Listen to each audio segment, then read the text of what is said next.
Thank you. Thank you, Senator. Senator Sanders. Thank you, Mr. Chairman. Mr. Kennedy, thanks for being with us. I very much like the slogan that you coined, Make America Healthy Again. And I strongly agree with that effort. Despite spending, as you indicated, 2 or 3 times as much per capita on healthcare as other nations, we have 85 million people who are uninsured, underinsured. We have all kinds of chronic illnesses. Our life expectancy is lower than other countries. And for working class people in this country, they are living 6, 7 years shorter lives than the top 1%. We got a problem, okay? And I'm going to suggest some ideas that I think can remedy that. Last year, the insurance industry in this country made over $70 billion, while at the same time, 85 million Americans are uninsured or underinsured. Do you agree with me that the United States should join every other major country on earth and guarantee health care to all people as a human right? Yes? No? Senator, I can't give you a yes or no answer to that question. Health care a human right? Is health care a human right?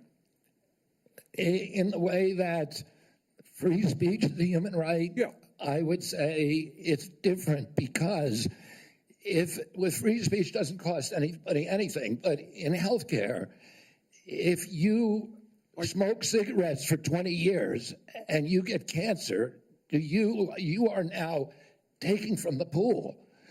Well, and so are you guaranteed the same right, or is there also a duty? I'm sorry. I'd love to talk for an hour with you. We got a few minutes left here. All right. Every other country on earth says healthcare, whether you're poor or rich, young or old, is a human right. I'm not hearing you say that. All right. You've talked about the drug companies, and maybe we agree on this one. As you all know, despite the drug companies making over $100 billion in profits, paying CEOs outrageous compensation packages, we, in some cases, pay 10 times more for the same drug. Will you support legislation that I will introduce which says that in America we should not be paying a nickel more for prescription drugs than people around the rest of the world? Yes, no? To equalize it? Not to equalize it, that we should not be paying more than other countries for the same damn drug. President Trump has asked me, in fact, I had a meeting with President Trump a week ago where we showed him the charts. He knows the charts. We're paying 10 times more from Europe. That's right.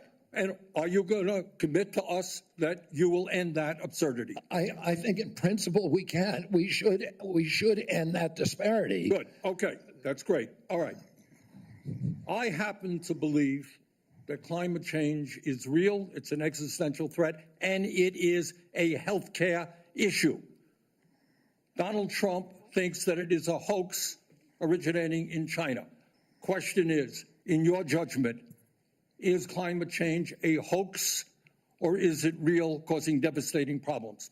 President Trump and I, from the beginning, from our first meeting, agreed to disagree on that issue. I believe climate change is existential. My job is to make Americans healthy again. All right, you believe that you disagree with Trump. You don't think climate change is a hoax, is what I'm hearing. My job here is to make Americans healthy. I'm just asking you that, Mr. Kennedy, not a trick question. I answered your question, Senator Sanders. Okay, you disagree with the president on that. I answered your question. Okay. I'm going to pick up on a point that Senator Hassan made. Look, there is no question that abortion is a divisive issue in this country. I would say a majority of the people are pro-choice. There's a strong minority who are pro-life. A year and a half ago, you went to New Hampshire, running for president, gave a speech, and you talked about government should not tell a woman what she can do with her own body. That's her choice. Now, I think everybody on that side is pro-life. I think everybody here is pro-choice. I have never seen any major politician flip on that issue quite as quickly as you did when Trump asked you to become HHS secretary. Tell me why you think people should have confidence in your consistency and in your word. when you really made a major U-turn on an issue of that importance in such a short time? Senator, I believe, and I've always believed, that every abortion is a tragedy. But you told the people in New Hampshire that it was their right. All right, let me do a last question here because I'm running out of time. I think the gist of what you're trying to say today is you're really pro-vaccine, you want to ask questions. You have started a group called the Children's Health Defense. You're the originator. Right now, as I understand it, on their website, they are selling what's called onesies. These are little things, clothing for babies. One of them is titled Unvaxxed, Unafraid. Next one, and they're sold for $26 a piece, by the way. Next one is No Vax, No Problem. Now, you're coming before this committee and you say you're pro-vaccine. Just want to ask some questions. And yet your organization is making money selling a child's product to parents for $26, which casts fundamental doubt on the usefulness of vaccines. Can you tell us now that you will, now that you are pro-vaccine, that you're going to have your organization take these products off the market? Senator, I have no power over that organization. I'm not part of it. I resigned from the board. That was just a few months ago. You founded that. You certainly have power. You can make that call. Are you supportive of this?